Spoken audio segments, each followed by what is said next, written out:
শয়তান কত দূরে দূরে যায় জানেন? আচ্ছা এখানে যতটি লোক আছেন আল্লাহর দয়াতে মোটামুটি 5 ভাগ কইরা 4 ভাগ মানুষের বিয়ে হয়ে গেছে আশা করছি, নাকি জি ভাই? হানা বলেন বিয়ে হয়ে গেছে।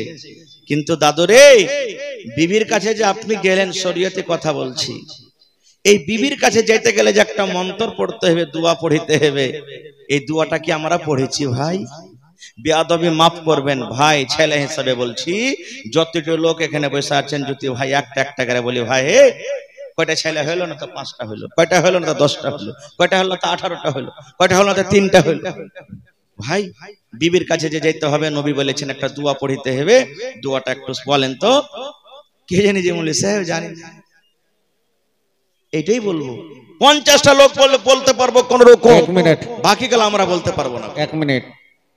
ভলেন্টিয়ার হাজরাত, তোমরা একটা দায়িত্ব নিয়েছো, দায়িত্বটা ভালোভাবে পালন করার চেষ্টা করো। মহিলা পান্ডালে একটা মানে ভলেন্টিয়ার নাই এবং ছেলে পান্ডালও নাই, রাস্তাই নেই। সেক্রেটারির পক্ষ থেকে এটা আবেদন যে তোমরা যখন কাজের দায়িত্ব নিয়েছো তো দায়িত্বটা ভালোভাবে নিভাও।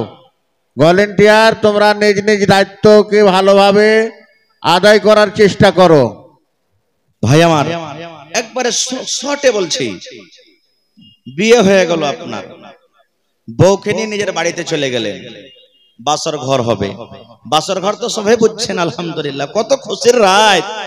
এই আল্লাহকে সেদিন বলে, আল্লাহ আল্লাহ আজ যদি তুমি 10 ঘন্টা রাতটা না দিয়ে আল্লাহ যদি 20 ঘন্টা রাতটা দিতে তো কত ভালো হতো, কত আরামের রাত হয়। আল্লাহর নবী বলেছেন, ও আমার উম্মত রে, নতুন বউ তোমার ঘরের ভিতরে থাকবে আর তুমি সালাম দিয়ে ঘরের ভিতরে যাবে রে, তোমার স্ত্রী তোমার জন্য রেডি হয়ে থাকবে, তুমি সালাম দিয়ে ঘরের ভিতরে যাবে। এই তোমার স্ত্রীর মাথার উপরে, এই কপালের উপরে এই যে চুল রয়েছে, 2টা 3টা 4টা 5টা চুল ধরে রে উম্মত, তোমাকে একটা এখানে দোয়া পড়িতে হবে। বিসমিল্লাহি আল্লাহুম্মা ইন্নী আসআলুকা খাইরাহা ওয়া খাইরা মা জাবালতা আলাইহি ওয়া আউযু বিকা মিন শাররিহা ওয়া শাররি মা জাবালতা আলাইহি। পড়েছে এটা দোয়া? পড়েছি না? হ্যাঁ দোয়া, ওইগুলাতে দোয়া দেখে বেড়ায় মৌলভী সাহেব, কি দোয়া পড়ে বেড়াবো ওইগুলা। চলে গেলেন। আল্লাহ নবী বলেছেন, উম্মত তোমাদের কথাবার্তা হলো তোমরা স্বামী স্ত্রী মিলন করবে, তোমাদের এখন সহবাস হবে, হামস্তারি হবে। আল্লাহ নবী বলেছেন, উম্মত রে, স্বামী স্ত্রীর হামস্তারির আগে, তোমরা মিলন করার আগে একটা দোয়া পড়িতে হবে রে উম্মত। যতক্ষণ এই দোয়া না পড়বে ততক্ষণ তোমরা বিবির কাছে তোমরা যাবে না, বিবির সাথে তোমরা মিলন করবে না। বলবেন মাওলানা দোয়াটা কি? আল্লাহ রাসূল বলেছেন, বিসমিল্লাহি আল্লাহুম্মা জান্নিবনা শাইতান ওয়া জান্নিবিশ শাইতানা মা রাযাকতানা। কি দোয়াটা? বিসমিল্লাহি আল্লাহুম্মা জান্নিবনা শাইতান ওয়া জান্নিবিশ শাইতানা মা রাযাকতানা। বিবির সাথে যখন যখন মিলন করবেন, শুধু প্রথম রাতে নয়, যখন যখন বিবির কাছে আপনি যাবেন জীবনে, তখন তখনই এই দোয়াটা আপনাকে পড়িতে হবে, তখন তখন পড়িতে হবে। এবার বলবেন, হাজী মাওলানা দোয়াটা যদি আমরা না জানি, দোয়াটা মুখস্থি না থাকে, কি করব? মুখস্থি করতে হবে। দুনিয়ার সব কাজ আপনি করতে পারছেন। হ্যাঁ দাদু চাচা 5 বিঘা মাকে লাগালছি, কখন কোন ওষুধ দিব, কতটি বিছন লাগবে, কতটি খাদ লাগবে, দুনিয়ার সব কিছু তুমি করতে পারছো। তুমি লাখ টাকাতে বিজনেস করেছো, কিভাবে সওদা দিতে হবে, কিভাবে সামান কিনতে হবে, দুনিয়ার সব তুমি করতে পারছো, আর শরীয়তের একটা দোয়া তুমি শিখতে পারো না? বলবেন মাওলানা দোয়া মুখস্থি নাই, বিবির কাজে চলে গেলাম, বিনা দোয়াতে চলে গেলাম, আমার কি নোকসান আছে, কি ক্ষতি আছে? আল্লাহর নবী বলেছেন, উম্মত তুমি বিনা দোয়াতে বিবির কাছে তুমি চলে গেলে, বিনা দোয়াতে তুমি বিবির কাছে চলে গেলে, তুমি দোয়াটা পড়লে না।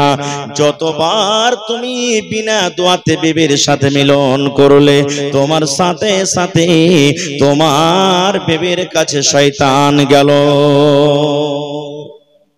কতখানি ক্ষতি! এটা চোখে দেখতে পেয়ে না বলে আমরা একে গুনাহ মনে করি না, এটা চোখে দেখতে পেয়ে না বলে আমরা ক্ষতি করি না। আল্লাহুস সামাদ, হায়রে আমরা মুসলমান। তাহলে ভাই শয়তান কত বড় এখানে নোকসান করে আমাদেরকে দেখেন। এই দোয়াটা পড়বেন, শয়তান আপনার বাচ্চা থেকে দূরে থাকবে।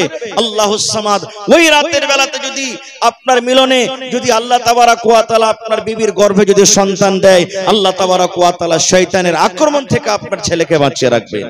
ভাই মুসলমান, আজকে আমরা এগুলা কোথায় শিখবো ভাই, কোথায় জানবো? আজকে আমরা এই মাদ্রাসা দিয়ে আমরা শিখবো। আর একটু আগে চলেন, আল্লাহ তাবারাক ওয়া তাআলার পাওয়ারের কথা আমি বলেছিলাম যে আল্লাহ তাবারাক ওয়া তাআলার পাওয়ার কি। আচ্ছা বলেন তো, একদিন দুনিয়া ছেড়ে আমরা চলে যাব, একদিন এই দুনিয়া আমাদেরকে ছাড়তে হবে, এইটার পুরো আমাদের বিশ্বাস আছে না নেই ভাই? জোরে বলেন, একদিন মরতে হবে, বিশ্বাস আছে না নেই? আল্লাহ তাবারাক ওয়া তাআলা একদিন আমাদেরকে আবার জীবিত করবেন, আর জীবিত করার পর জীবনের সব হিসাব এক এক করে আল্লাহর সামনে দিতে হবে। এটার বিশ্বাস আছে না নেই? জোরে বলেন, বিশ্বাস করতে হবে, না হলে পূর্ণ মুসলমান হইতে পারবো না।